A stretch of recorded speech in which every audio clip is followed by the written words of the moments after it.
All right. C sharp. How are you, sir? What's happening, big homie? I'm good. I am great, man. I'm so glad you're here with us. Welcome back to Changemakers, everybody. So, we are here with one of the gentlemen that originally inspired us to create the Changemakers series. And I don't say that lightly. This young man that I'm going to introduce you to is the definition of one person sold out to their convictions can make a huge difference in the community they serve. So let's start with, who is this dude on the other end of the camera from me? Who are you?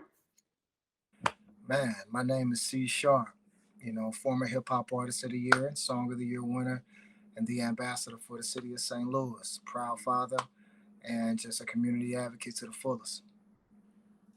Yeah, and you do a lot of different things in the community. Can you give people just a sample example of some of the things you do day in and day out to make an impact in your community? Man,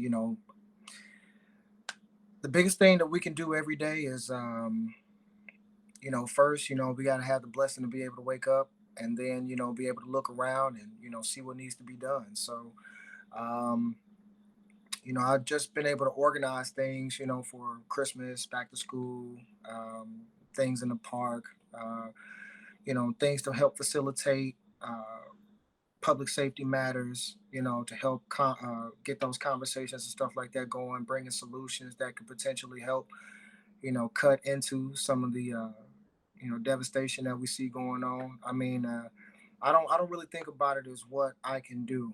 I just I just try to figure out what I can be a part of, and if there's something that I can be a part of to either help it get over the table or to help it, you know, um, get more notoriety, more acknowledgement, then, I just want to be a part of it. That's great. And you are. So, a little bit of my own personal history with you. You and I met, gosh, almost 4 years ago now. You had events in our building where ReVitalize is headquartered, where Next Court was headquartered, where Jim and Larry was headquartered.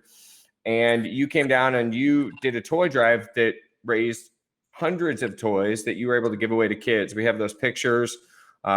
It's just been kind of an amazing thing to watch you do what you do.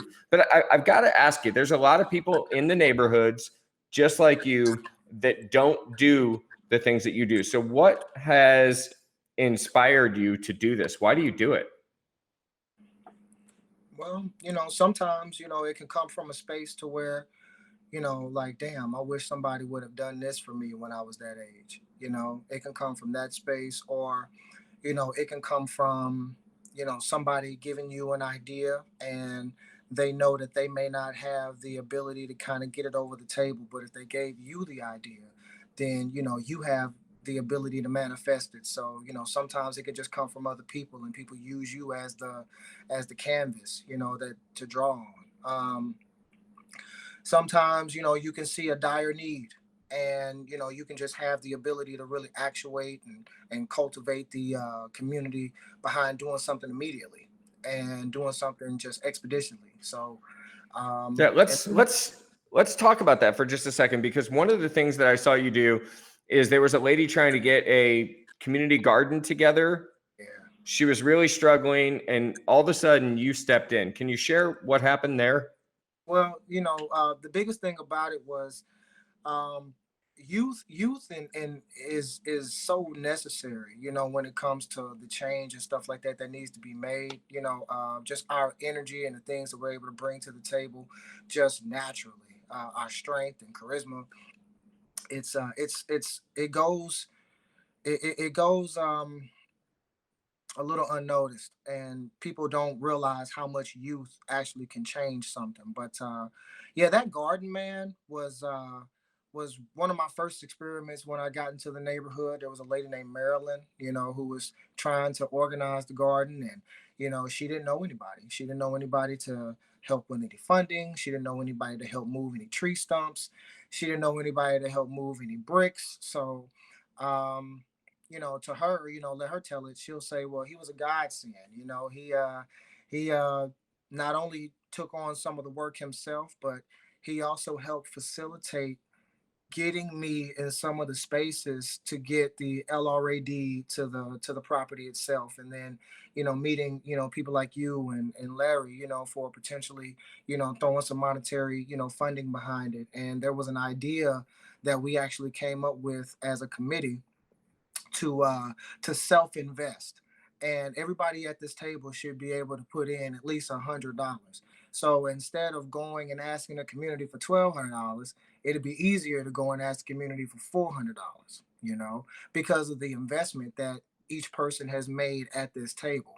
So I mean, I just think that people can kind of get away from the things that they have to do, the sacrifices and the input that they have to make before they can convince somebody else to support their dream. So um, that's the biggest thing about it, and it's become a space, for people to have meetings or do yoga or just go and enjoy some, insects and butterflies and stuff like that.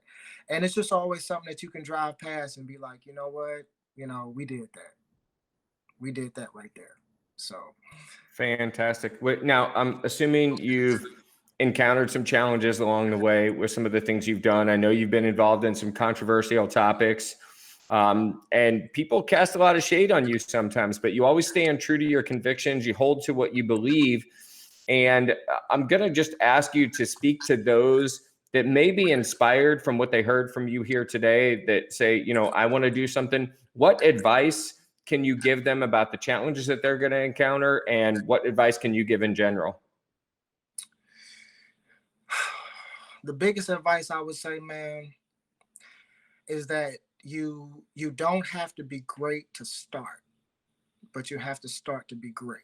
You know what I'm saying? And I think a lot of people don't realize that, nobody comes complete.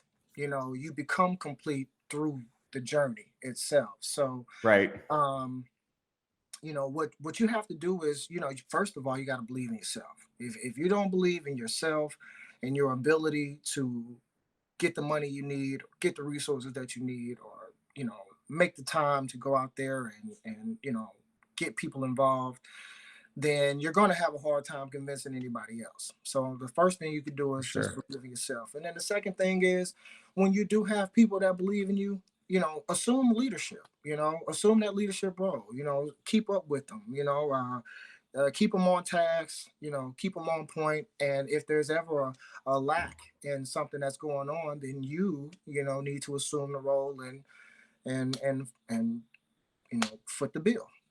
I mean, there's never a point to where you're done working. No matter how many people you have surrounding around you, there's never a point to where you're done working. So Right. always remember that you're the engine behind this whole thing. And without that engine, it doesn't matter what type of body you've built around it, it's not going to go anywhere. You're the engine behind it. So that's just something that I've held, near and dear to me, as far as just knowing that if I don't do it, either it's not going to get done or it's not going to get done at a time to where it could have made a difference. So, I just, it's a personal responsibility. That's one thing I would say. Like, make it a personal responsibility. Make it something that you look yourself in the mirror every day and challenge yourself to achieving it. That's great. Well, listen, I don't want to take any more of your time. I thank you for being a part of Changemakers 21. You are, for me, an example of, you don't have big corporate backing. You don't have an organization that you form doing it. You're just out there pounding the streets every day, doing the deal, setting a good example. So I'm glad to know you. I'm glad we had a chance to have our paths cross and that they continue to intertwine during life's journey. So, thanks for being on here, man. I appreciate you, baby. All right. Bye, everybody. Next up, more Changemakers.